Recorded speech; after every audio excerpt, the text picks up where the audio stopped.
You've seen Bruce Lee obliterate opponents on screen with lightning speed, explosive power, and next-level precision. But what if I told you that his most legendary fights didn't happen in front of cameras? That behind the scenes, away from the lights and scripts, Bruce Lee faced real opponents in real-life encounters, and those fights were even more intense than anything Hollywood could imagine. Today we're diving deep into Bruce Lee's most legendary real-life fights, raw, unfiltered, and 100% authentic.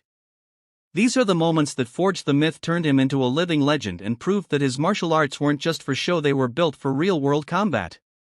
So grab your seat and watch till the end, because what you're about to hear may shock you, inspire you, and change the way you see Bruce Lee forever. This is Techniques of Martial Arts. Let's begin. The legend behind the legend. Bruce Lee wasn't just a movie star. He was a real martial artist through and through, obsessed with perfecting his craft, challenging tradition, and testing himself against real opponents. While most people only know him from his cinematic masterpieces like Enter the Dragon or Fist of Fury, what they don't realize is that Bruce's legend was already solidified long before he became a global icon. He was already famous in the underground martial arts world for his incredible speed, devastating one-inch punch, and his refusal to back down from a challenge. Bruce Lee didn't believe in fighting for glory. He believed in fighting for truth, for testing the limits of human potential. And that's exactly what led him into some of the most intense real-life showdowns you've never heard about until now. The high school street fight that started it all. Let's rewind to Bruce's early days in Hong Kong. Long before he became the Dragon, he was a fiery teenager with a rebellious streak. He often got into trouble, especially with other students and gang members.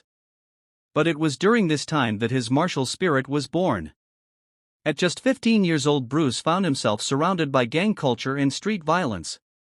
He wasn't the biggest guy, but what he lacked in size he made up for with raw energy and quick fists. One day Bruce got into a serious street fight with a known gang member who was much bigger than him.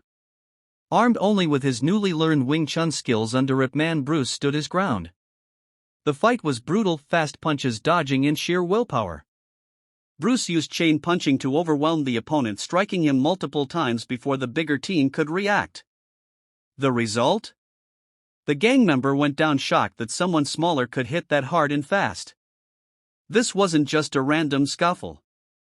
It was the moment Bruce realized that real combat wasn't about tradition, it was about results.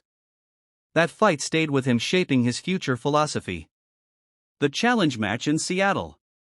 Years later, Bruce moved to the United States and began teaching martial arts in Seattle. But this would bring